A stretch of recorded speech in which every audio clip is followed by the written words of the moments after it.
भारत की ऋतुएं अथवा ऋतुओं का देश भारत। रंग रंग की ऋतुएं आंगन में आती, मेरे भारत को रंगों में रंग जाती। ये पंक्तियां भारत के ऋतु सौंदर्य का सजीव चित्र प्रस्तुत करती है। यह कहना उचित होगा कि भारत 6 ऋतुओं के श्रृंगार की भूमि है।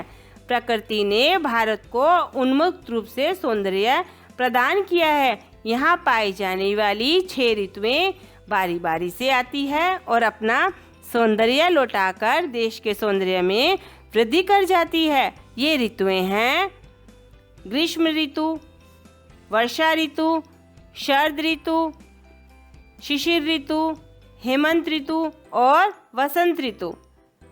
इसमें से प्रत्येक ऋतु का काल केवल 2 महीने का होता है। इन ऋतुओं ने धरती को सजाया है। ग्रीष्म ऋतु का काल वैशाख और जेठ महीने हैं। इस महीने में खूब गर्मी पड़ती है। इस समय दिन बड़े और रातें छोटी होती है। दोपहरी में लू चलती है। गर्मी के कारण धरती तवे के समान तपने लगती है। इस समय आम, लीची, कटहल, अंगूर, शहतूत आदि फलों के अलावा खरबूजा, तरबूज, खीरा, ककड़ी खाने का आनंद उठाया जा सकता है। शीतल पेय, लस्सी, आइसक्रीम इसी ऋतु में जी भरकर खाए और पिए जाते हैं। लोग भीषण गर्मी से त्रस्त होकर घरों में रहना पसंद करते हैं। वर्षा ऋतु। वर्षा ऋतु का काल आषाढ़ और सावन के महीने हैं। यह ऋतु धरती और प्राणियों को गर्मी की तपन से शीतलता प्रदान करती है। आसमान में काले काले बादल, चमकती बिजली, बरसता पानी, तालाब, रास्ते, खेतों में भरा पानी, उसमें नाव चलाते बच्चे मन को हरते हैं। इसी समय खरीफ की फसलों की बुआई की जाती है। गर्मी की उमस और तपन वर्षा ऋतु आने पर कम हो जाती है। रिमझिम फुहारे, कूकती कोयल, हरे भरे खेत, बागों में पड़े झूले, सावन के गीत और भादों की राखी वर्षा के उपहार हैं।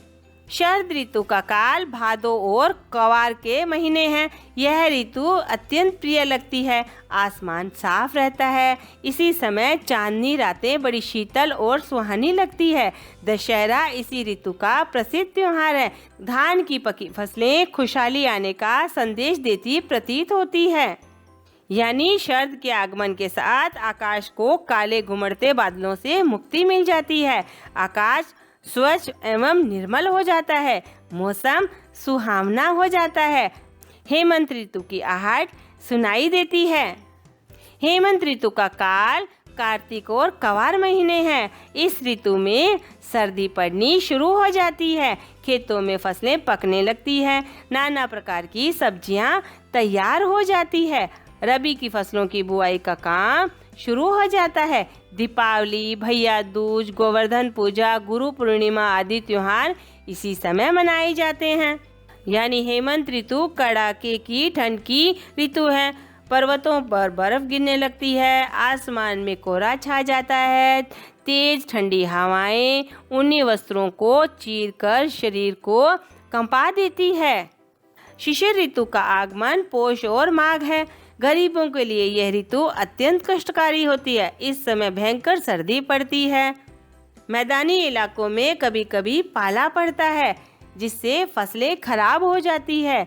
पराए कोहरा पड़ता है। पहाड़ी क्षेत्रों में बर्फ पड़ती है। वहाँ का तापमान 0 डिग्री से नीचे पहुँच जाता है। फूल मुरझाने लगते हैं। पत्ते पीले पड़कर झड़ने लगते हैं। पतझड़ शिशिर ऋतु की ही पहचान है। वसंत ऋतु का काल फाल्गुन और चैत महीने हैं। इसे ऋतुराज कहा जाता है। इस समय गर्मी और सर्दी नहीं के बराबर होती है। चारों ओर फूल खिल जाते हैं। यह ऋतु अत्यंत मनमोहक और उत्तेजक होती है। स्वास्थ्य की दृष्टि से यह सर्वोत्तम ऋतु है। फसलें फलने फूलने लगती है। कोयल वसंत आगमन का संदेश देती एक डाल से दूसरी डाल पर उड़ती फिरती है। यानी इस समय चारों ओर हरियाली ही हरियाली छा जाती है। रंग बिरंगे फूल अपनी शोभा बिखेरने लगते हैं। शीतल सुगंधित वायु प्रवाहित होती है। वसंत ऋतु सौंदर्य, स्वास्थ्य एवं उल्लास की ऋतु है। इसलिए वसंत ऋतु को सभी ऋतुओं के राजा होने का सौभाग्य प्राप्त हुआ है। वसंत ऋतु वह ऋतु है जिसमें प्रकृति के कण कण में प्रकृति की छटा बिखेरी जाती है। अंग्रेजी कैलेंडर के हिसाब से यह मार्च अप्रैल का महीना होता है। इस समय मौसम बड़ा ही सुहाना होता है।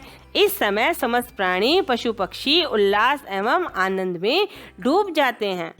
वसंत आते ही हेमंत और शिशिर ऋतु में ठूंठ हो चुके पेड़ और लताएं नए वस्त्र धारण कर लेते हैं। उनमें कपोलें फूट उठती हैं। वे लाल हरे मुलायम पत्तों से ढक जाते हैं। कलियां खिलकर फूल बन जाती है। सुगंधित हवाएं चलने लगती है जिससे वातावरण मादक बन जाता है।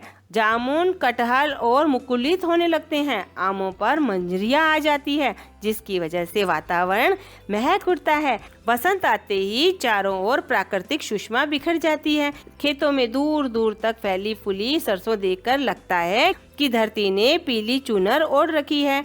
गेहूं जौ चना मटर अरहर आदि अन्न के भार से झुक जाते हैं। इस ऋतु में अनेक सब्जियां तैयार हो जाती है। होली वसंत पंचमी इसी ऋतु के लोकप्रिय त्योहार है। होली के पहले से ही फाग का गायन शुरू हो जाता है। लोग हर्ष उल्लास में डूबकर त्योहारों को मनाते हैं। सचमुच वसंत ऋतुराज है।